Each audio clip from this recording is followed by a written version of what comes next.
What's going on YouTube? Welcome back to another GTA 5 online video. So guys, today we are taking a look at the facilities. This week we have a discount on the facility, so I just wanted to give you guys a small guide. I'm going to tell you guys the best location for a facility and also all the things that you can do with it and whether or not it's actually still worth it to buy it in 2021. So first of all, the best location. Now there are 9 locations. The cheapest one is the Paleto Bay one, and then the most expensive one is the Land Act Reservoir one. I'm gonna be honest with you guys, there are 3 good locations in my opinion. The first one is the Route 68, the one that I have. The second one is the Grand Sonora, and then the last one is the Ron Alternates Wind Farm facility. The reason why I like these 3 is basically they're very easy to access, especially the last one. It's right next to a highway, the Ron Alternates Wind Farm, and then also for the heist, they have the best location when it comes to the preps and the setups and all of that. Now, when it comes to the inside of the facility, all of them are exactly the same on the inside, so don't worry about that. The only difference is basically the location. When it comes to the renovations, there are a couple of things that you can get. So first of all, the facility style.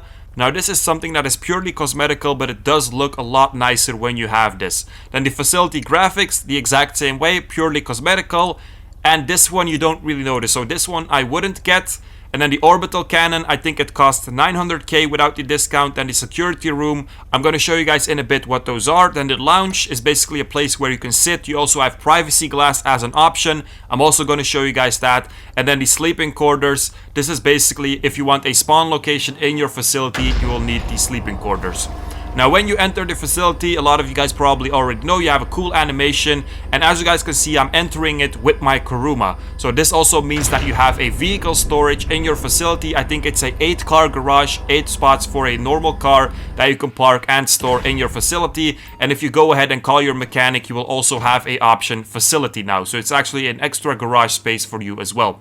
Now, besides the normal vehicles, you also have some space for special vehicles, and these special vehicles can actually only be stored in the facility, and also if you want to modify them, you will have to do it in the facility as well. So you do have a vehicle workshop. You don't have to pay for it. You automatically have it when you buy the facility. But for example, the Kanjali, if you want to store it, if you want to modify it, you will have to do it in your facility. So you just park it in there, and when you press right on D-pad, you can modify it automatically. If you go to the Kanjali, for example, on Warstock, you literally have a note, by the way, that says you have to store and modify it in the facility. The same for the RCV, the same for the Chernobog, the same for the Avenger as well. I think the Avenger is something else, but basically also the Avenger, if you want to modify it, if you want to store it, you will need a facility as well. So the Avenger is basically like the MOC, but then flying. It's very powerful. And also, for example, you can modify vehicles in it. For example, the Night Shark, the casino car of this week, you can modify it in a Avenger. Behind the Avenger, you have the mechanic. You also have this blue circle that you can use to arrange your cars. Look carefully though. The Kanjali is actually not in the list. It's, by the way, 7 cars that you can store here, not 8. But basically the Kanjali and the Chernobog and all of that, they're extra vehicles that you can store here. So you don't need space for them. They have their own place in the facility where you can put them. You cannot move them around, but it's 7 vehicles plus the special ones. Then if we continue, you guys can see I have this X-ray, I have the security, and this basically is because I have the security room upgrade. I have this room over here. I have some free minigun ammo that I can pick up, and across the hall is actually the actual security room. So in the security room on the table, again, some free ammo, some free sticky bombs is always nice, of course. And then we also have 2 gun lockers, and the gun lockers is something that you can also have somewhere else, for example in your CEO office, but basically you can use it to modify your loadout. For example, in your weapon wheel, if you have a gun that you never use and you hate it and you don't want to see it, you can actually hide it. You can create a custom loadout, and this way you have less guns in your weapon wheel and it's easier to find the guns that you actually like.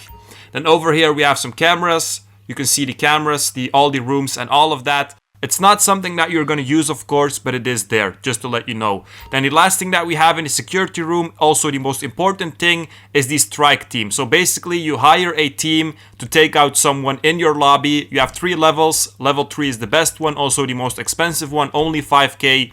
You pick someone in your lobby, and then you can go ahead and observe them. So you're basically just going to stalk this guy for like 30 seconds until the strike team arrives. So it's 4 NPCs in a car with guns, and they're basically just gonna try to kill this guy. It's not guaranteed, so if the guy is very good or just decent in the game, he will just kill the NPCs, he will kill the strike team. But still, I think it's a very nice way to take out someone maybe if they're annoying in your lobby. I think 50% of the time you will still get the kill though, because they don't expect it at all. Then if we move on, we have a desk over here with a assistant. It's basically the same as the CEO office, so you can request Pegasus vehicles, and also you can fill up on snacks, which is always a great thing to do, of course. So if you have the Pegasus vehicles over here, you can request them just like in the CEO office, so always a nice feature as well. Then again, if we move on, you guys can also see, by the way, there's a lot of stuff over here that doesn't really do anything, but it does make it look nicer. So on the left over here, we have the living quarters. Very nice looking, with also the blue that I have in my facility. We also have a wardrobe where you can basically change your outfit. And as I said in the beginning, if you have the living quarters, you can set the facility as a spawn location as well. Then over here we have the orbital cannon. So as I said, normally this costs around 900k. This room looks very cool, but I have to say the orbital cannon, in order to use it, it costs a lot. So I'll just show you guys what it does.